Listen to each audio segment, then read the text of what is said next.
Aloha, it's Creativenametostandout again with another battle report. This time we have a 2,500 point game with my Dark Elves versus Friends Lizardmen. We rolled up a mission and we got media engagement. So this is what the board looks like after deployment, but let's go take a look at how each of us deployed. Alright, so starting with my deployment, I have my 34 executioners with a BSB on the left flank. The BSB has Witch Brew, and I illegally gave her the Rune of Cain, which gives her D3 attacks. So for this report, just to make everything even, we'll pretend she has a Sword of Battle. That unit's also marked with the Ripperdactyl's little token, so they'll be easier to hit for the Ripperdactyls. Over here on the Spearmen, they're making it my center, and inside there is an assassin. Next is a chariot. Next is 18 witch elves, also with an assassin, another chariot, and then 5 dark riders in the back to respond to the battlefield. Moving on to my opponent's side, he has 6 Ripperdactyls in one unit. He has his Old Blood on a cold one. Then he has his Slann in a unit of Temple Guard, which you may not be able to see. Then is a Salamander, and then finally I think just a regular block of 18 Saurus Warriors. I don't think there's a character in there. Before we move on to the rest of his flank, he also put in reserve, because of the rules of the immediate engagement, a unit of Skinks with Teta Echo, a unit of Saurus Warriors, which I think has a character in it, and then his other unit of Saurus Warriors that has his BSB. On my side, I only had the Hydra get put in reserve. And as we pull out, you can see that he put his Triceratops on the far right, and so my opponent deployed first, so he gets first turn, and let's go into Lizardman turn 1. Alright, so we go into Lizardman turn 1, and as you can see here, he's already moved his Vanguard moves. He moved those Ripperdactyls from the left to the right, and he's pushed things forward a bit, and he's moving on his reserves. The BSB's reinforcing the right, and then everything else is moving on to the left.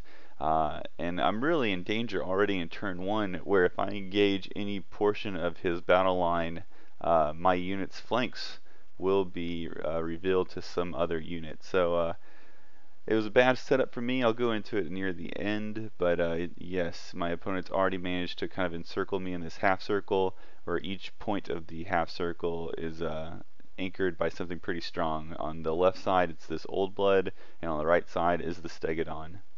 Alright, so we go into the magic phase. I think it's 8-4. He has some pretty good abilities that let him channel a lot of dice, and he casts on 6 dice Fiery Convocation, which forces me to use my Dispel Scroll. He then moves to use Walk Between Worlds. He has 2 dice, he rolls a 10, and as you can see here I roll an 8, so he gets it off. He has that's just so bad. And he lines up a pretty good shot against my Executioners with his Salamander. So we go in the shooting phase, and thankfully I get lucky and he misfires, so that I will not complain about.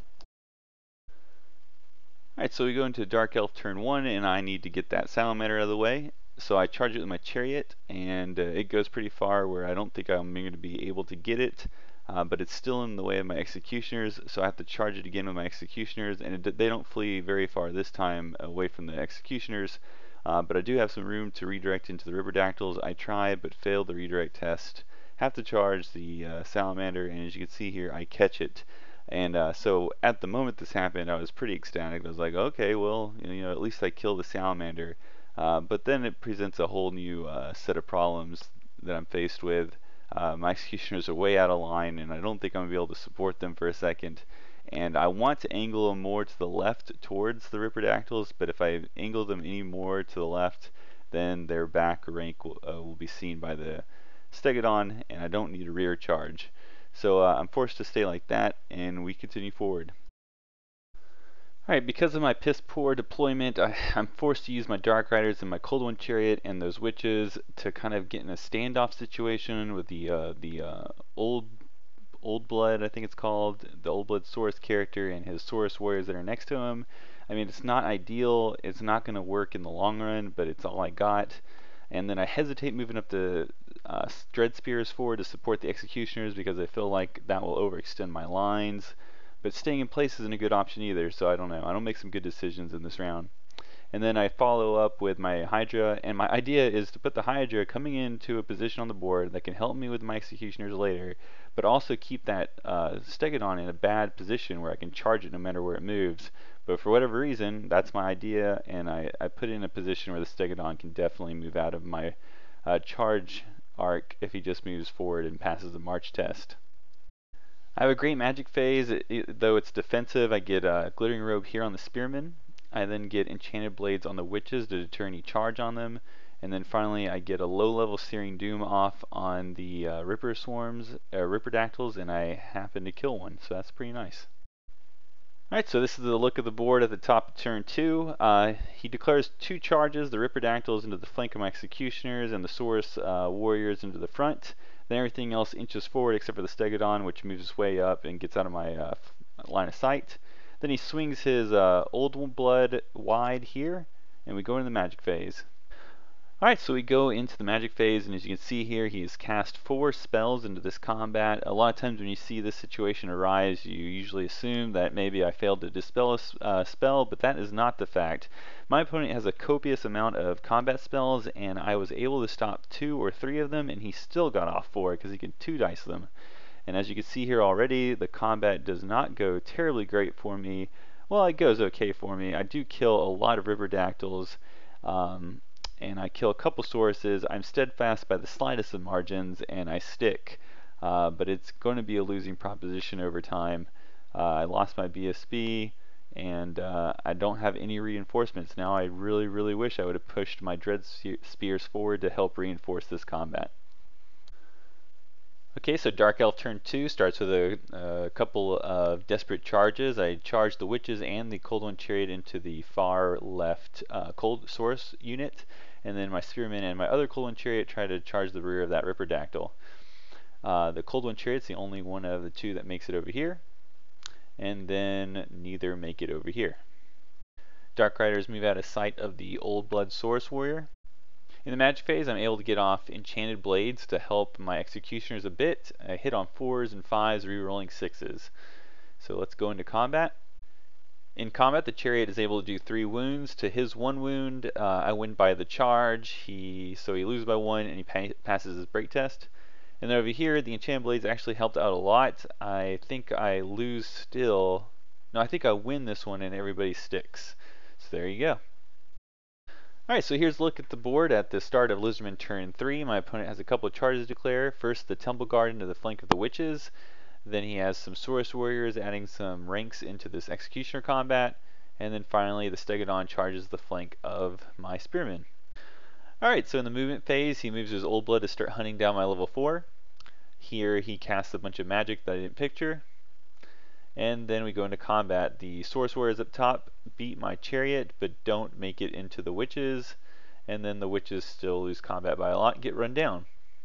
We go over to the Stegodon, and he wrecks face, but I stick because I'm stubborn. And then over here, he finally finishes off the Executioners with the help of some magic. Okay, so that was a pretty devastating turn 3 for me, but right now I get some good charges of my own. My Hydra charges the front of the lone Saurus Warrior, and the Chariot hits the side of the rear one. My other Chariot rallies, but you know, he's surrounded, so he's not in a good position. And then my Dark Rider is going to try to plink a wound off. Also note that I've revealed one of my assassins. Yes, and my other assassin died in the Witches. I revealed him too. He killed a couple of Temple Guard, but then died.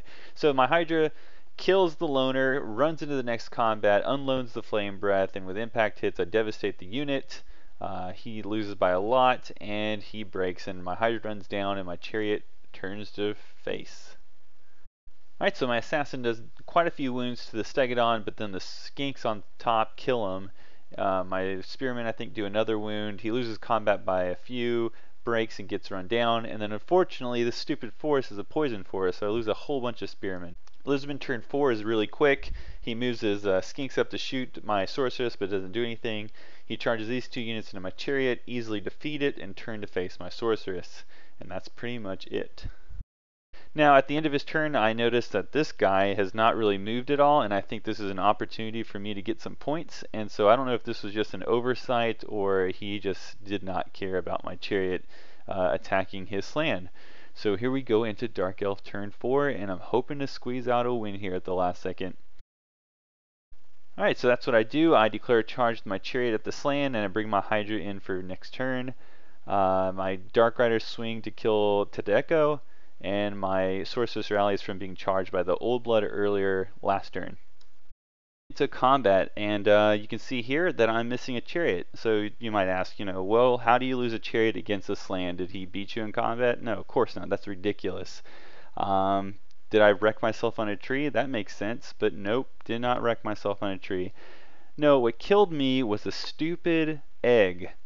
An egg that he carries in every game, who I've yet to see do anything, finally did something against my chariot. He rolls 2d6, gets that many strength 5 hits. He has to roll on a chart to even get this.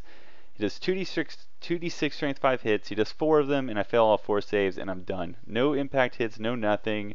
Dead. Game over. I lose this game. Probably didn't deserve to win this game, but that last minute chance I had, gone. So we're going into Lizardmen turn 5. Alright, so I didn't mean to spoil the game for you. I probably should have kept it to myself, but we go into Lizardman turn 5, and he declares some charges and fails them all. He goes into his magic phase, and I don't realize the points are so close, but I feel like if I keep my wizard alive, maybe I can kill that Saurus Blood, that old Saurus character, and keep it in the game for me. So he declares some charges, like I said, and he fails all the way around. He faces my Hydra, and then he casts the Heaven's Magic. I think it's a Thunderbolt or something, where he does d6 strength 6 hits. He gets it through. I'm unable to stop it. He targets my sorceress. He hits her 4 times. I get 4 lookout sirs, and I make one of them, and so I have 3 more ward saves that I make on a 3-up, and I fail 2 of them, and she already has a wound from a miscast, and she dies. So there you go. That's what really puts the nail in the coffin, because now that I'm looking back at the points, I probably could have came back and at least tied it, but no, I don't. Alright, so with the combination of it getting late and the fact that we both, I'm sure, think it's turn 6, I do my last little moves I can do. I charge the Dark Riders into Skinks, I kill them, run them down, and I charge the Hydra into Teta Echo, and I manage to kill him, and that's where the game ends. So I'll post up my final thoughts in a second. Alright, and so there you have it, a Lizardman victory, and it was very well earned. I'm just kidding. If it seems like I'm coming off as a little butthurt, I'm just messing around. It's not that big of a deal. It was a really fun game. It was actually back and forth. Now that I'm looking at the points, at the time I felt like I was fighting an uphill battle, and I mean I was in one way, in one respect, but in the other it was actually, fairly back and forth. So now that I'm looking at the game and dissecting it, what did I do wrong? Really, frankly, I did a lot of things wrong. I did a lot of movement things wrong. Something that stands out particularly is the Hydra. I know I was trying to pay attention and try to intercept the Stegodon, not letting it escape my charge arc, but I did the exact opposite of what I was trying to do. So I need to be a little bit more studious on the things that I'm trying to do. Another thing is I should have been a little bit more brash with my spearmen. It would have been really helpful if they were up closer to support the executioners, but I kind of chickened out of it. But really what it comes down to, and I mentioned this in the previous video, I made deployment mistakes. And the deployment mistakes I'm making, especially in this scenario, is I'm trying to anticipate my opponent's reserves, and my army is on a small template, so I need to accept the fact, which I do, that it's easy for people to outflank me. So if they're going to outflank me, I might as well make them take that long slog across the board to outflank me rather than helping them out and trying to intercept them. And if I am going to intercept them, which I'm not, but if I were to continue with this tactic, I should be using my spearmen to intercept them for the sake of delaying them and allowing my witches and my executioners to crush the other flank and then turn to meet the reinforcements. But that's not what I did, but that's why I think it's a mistake. So I hope you enjoyed this video. I enjoy your comments. Thank you for liking, and thank you for subscribing, and I'll see you next time.